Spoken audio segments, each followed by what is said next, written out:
And the problem is this time of the year, the only titles that really were available are those cheesy Italian titles, and who wants an Italian title? I really don't want them. There were a couple of Spanish titles. I could have been king of Bulgaria, I tell you, but I didn't feel good with that. Who wants to have to live in Sofia anyway? So we're looking around for a title, and I'm pretty much giving up hope that anything is going to happen this year. And then the phone rings, and it's Michael, and he says, "Pep, I got some good news for you. I've been poking around here, and we have located somebody who just might want to do business with you, over this title." And I said, "Well, money's no object. This is Bubbles wants to buy this for me, but who would it be?" And he said, "Well, it's a Scottish title. It's an old Scottish title. It comes with a castle and extensive land holdings. Of course, they're bankrupt and they need to sell, so we can work a deal. In fact, it's the Laird of Dundeel. The Laird of Dundeel, and he wants to talk about it. And basically, Pep, he's up against it. He has an offer from some Middle Easterners, but he doesn't really want to sell his title to an Arab." And then I told him that I had located a few wealthy Americans, and I said, you have. There are few women in the United States who qualify for wealthy like Bubbles McAdoo, but Bubbles isn't all about money. Bubbles is a fabulous person. He says, "I know that, Pep, I know that very well. I remember the wonderful times we passed together when we were out in San Diego for the Trophy Wives Ball." She says, "Well, anyway, the Laird of Dundeel would like to meet with you people as soon as possible. So Bubbles and I are going to be flying out tomorrow morning to London, and then we'll be driving up to Scotland." And he was very impressed that the McAdoos would be the people purchasing his title because at least, he said, at least it keeps it in Scottish hands. Little did he know, Bubbles' family goes back to Scotland, but they're not exactly the same kind of cut of cloth as, the Dundeels are. The truth is, we had done a lineage check, and it found out that Bubbles' ancestor had been a butcher's boy who had broken his apprenticeship in Glasgow, got on a packet steamer, and showed up in the United States just in time to enlist as a surgeon in the Civil War. And from there, he went on to amass a tremendous fortune in railroads. The McAdoo fortune really owes its tremendous success to the fact that they incorporated paid toilets on the trains, which coincided with a dysentery epidemic, and the rest is history. Well, anyway, I'm looking forward to meeting the fella, taking a look at the castle, and very, very possibly within the next couple of weeks, the deal will be done with the Dundeels, and you will no longer be talking to merely Preston Pepper. You're going to be talking to the Laird of Dundeel, and I will hope when this happens, Richard, that people will, grant me the respect that somebody who has such a prestigious title deserves. I think it's time that the world took notice of me for the things I've done and the things that I intend to do. Well, that said, I had a wonderful time, and I want to tell you something else we've been working on. Last week, I told you what we had been up to. Rory Cripps, one of my fellows on the team that I've been putting together.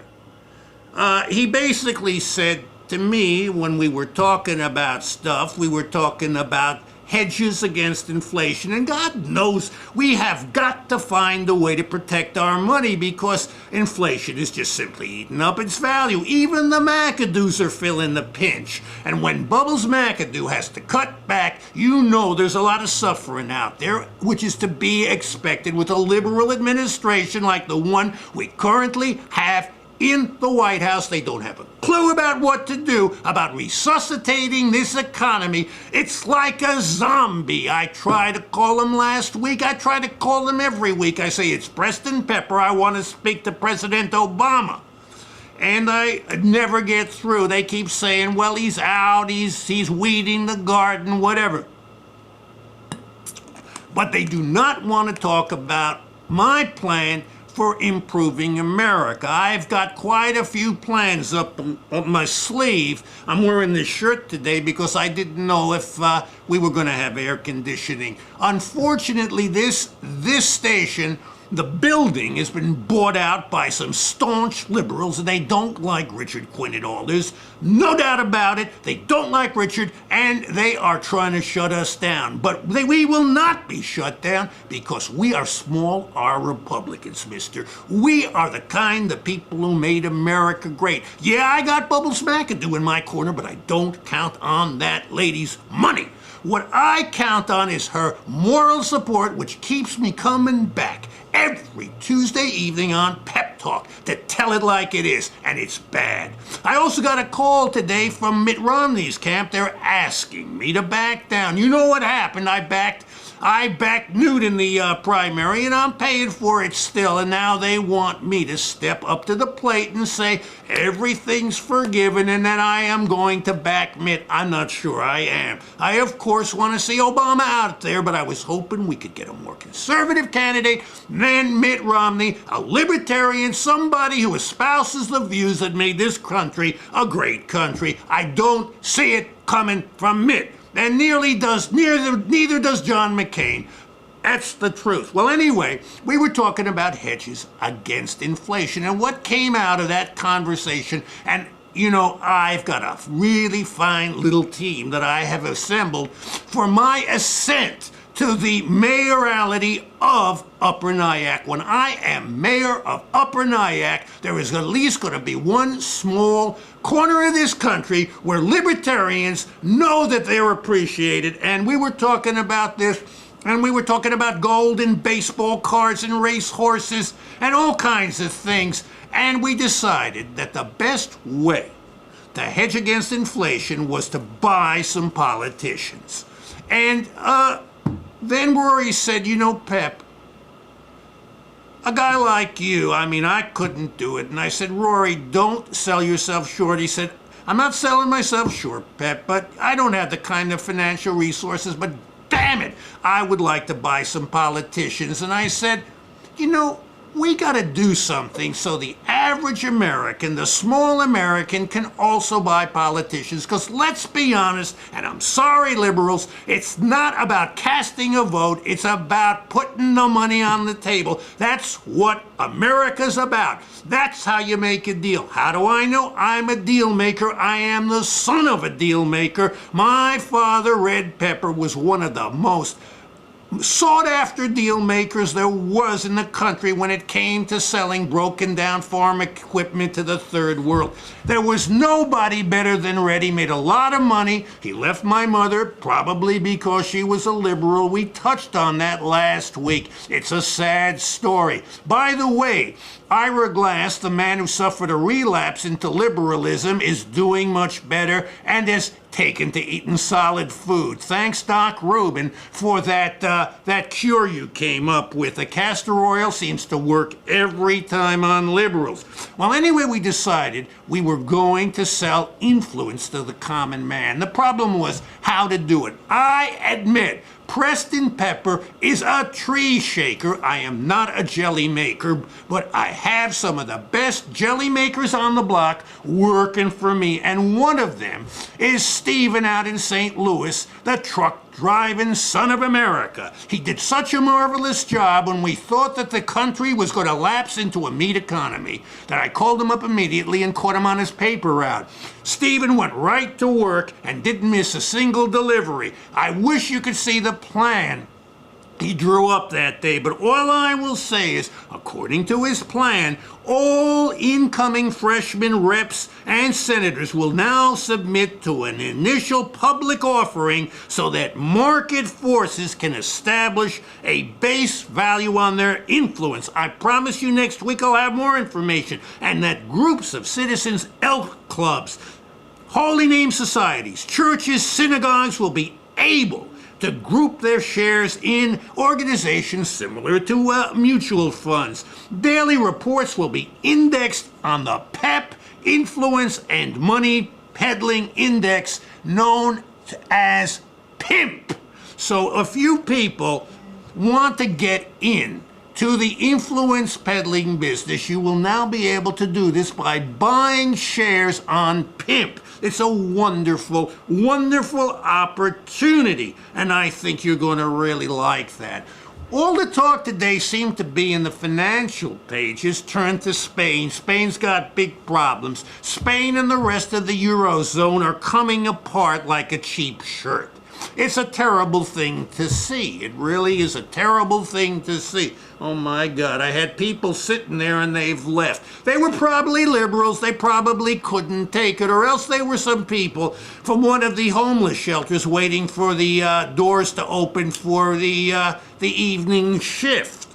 Anyway, I've been talking about a lot of these things, and I'll tell you, it was a wild, wild weekend. And getting back to Spain, I was talking to my friend Roberto from the BBVA Bank, and Roberto said to me, we have a plan to save Spain. And I said, you better. And I said, how does it work? And Roberto says to me, Pep, it works like this.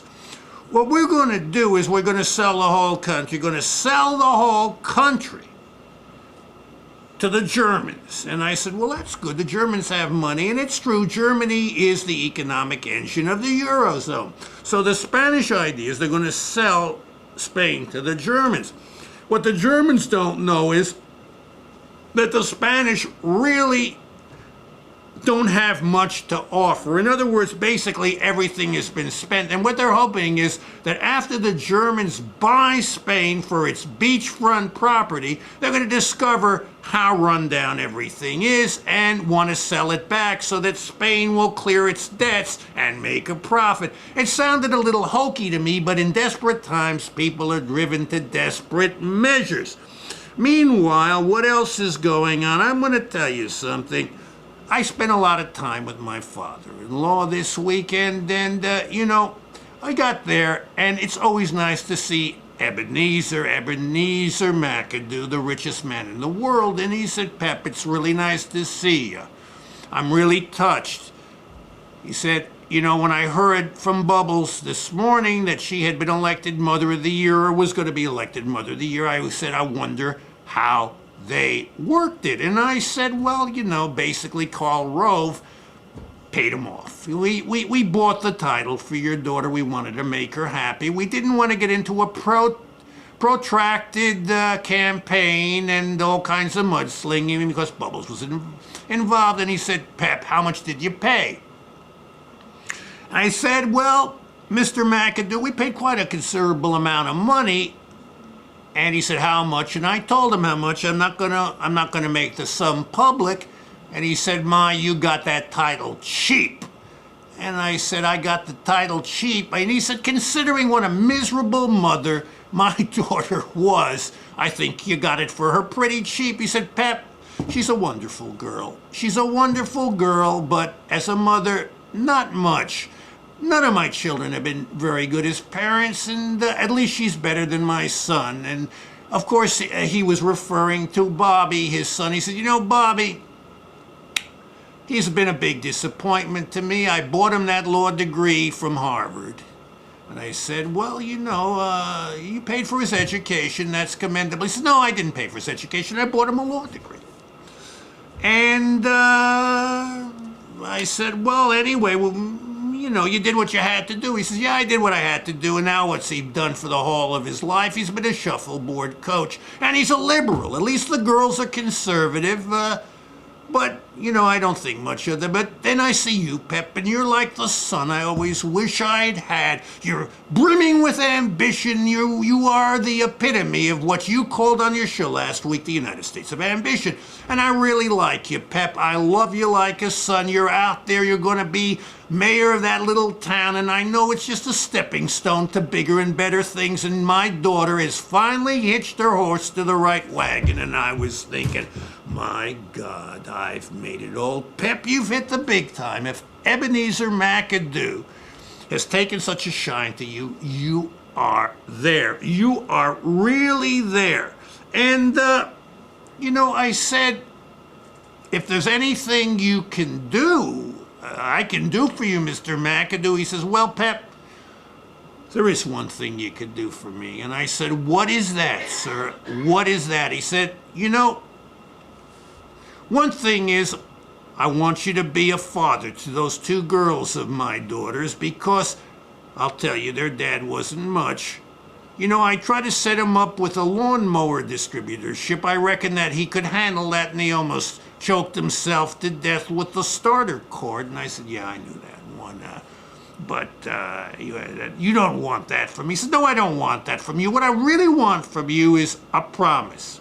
I said, promise of what, sir? Anything that I can deliver. He says, I know you're pretty close with Andy down at Fairchild's funeral parlor out on, Broadway in Nyack. And, Pep, I'm not getting any younger.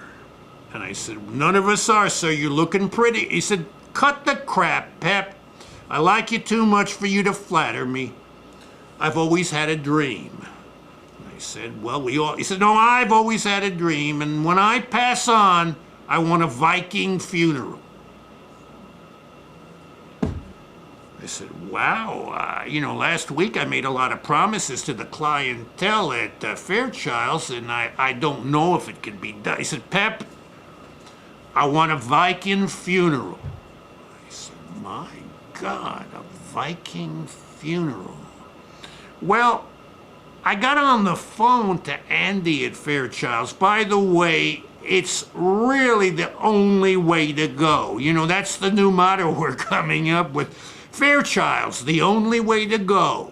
Nobody gets buried alive by burial costs. And I explained the problem to Andy. I said, look, Mr. McAdoo, you know who he is? Mr. McAdoo. Mr. Mac. I said, Andy, look at it this way. He wants a Viking funeral. And Andy said, I don't know if we can do it. I mean, the river, we would need permits. I said, Andy, he owns the river. He said, well, maybe we could do something. I'll get back to you, Pep. I'll get back to you. And I hung up, and Andy's supposed to get back to me late tonight. I think it's going to happen. Nobody has ever said no to the McAdoos.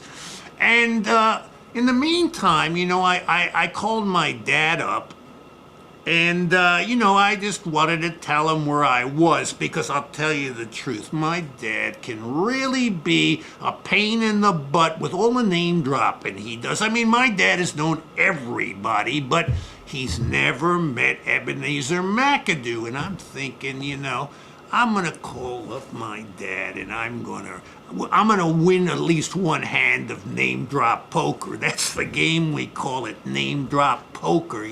My dad is incredible at name drop poker. He says all his real friends' names begin with an R. If they're not a Rothschild, well, then they're a Rockefeller or they're something else. But the truth is,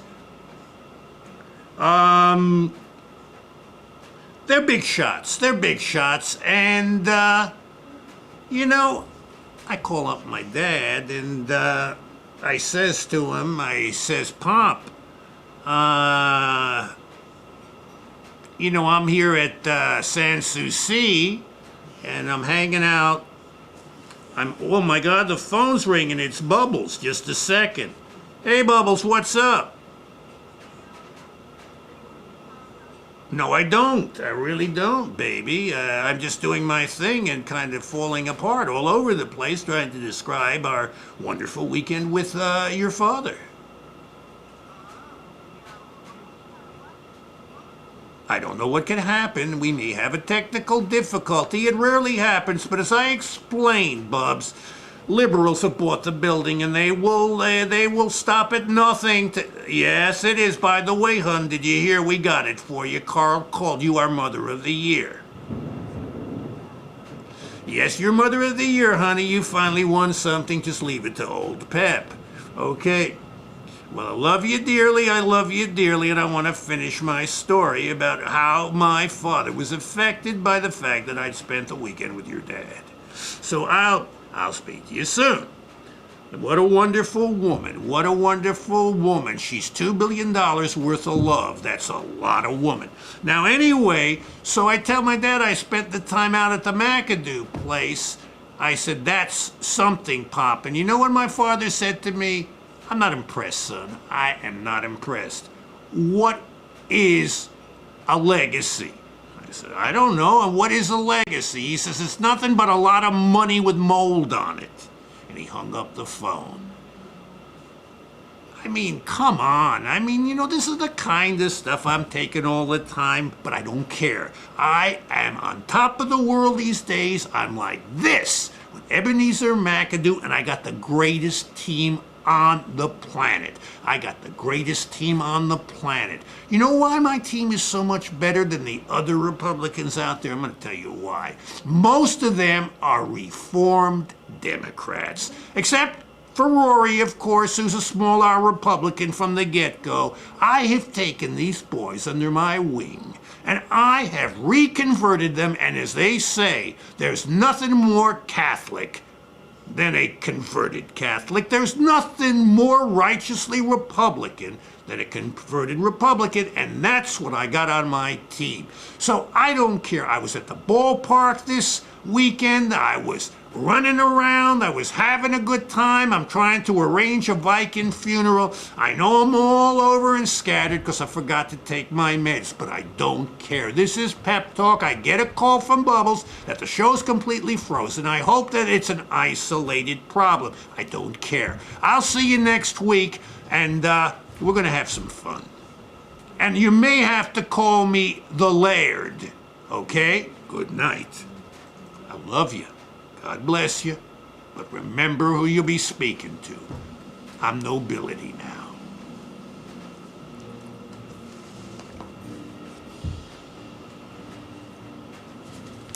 Not one of the better ones, but sometimes it doesn't work. It's off. You're not frozen. We're watching you inside. I don't know. At Katie's house, it was frozen. Well, you can't listen to everybody. Oh, I'm listening to Katie. I'm not listening to everybody. Well, you can't. You listen to us. If there was a problem, I'd be out here telling you there's a problem. All right, don't worry about it. Don't worry. That wasn't one of the best ones. What happened? Yeah. Where's the angry human?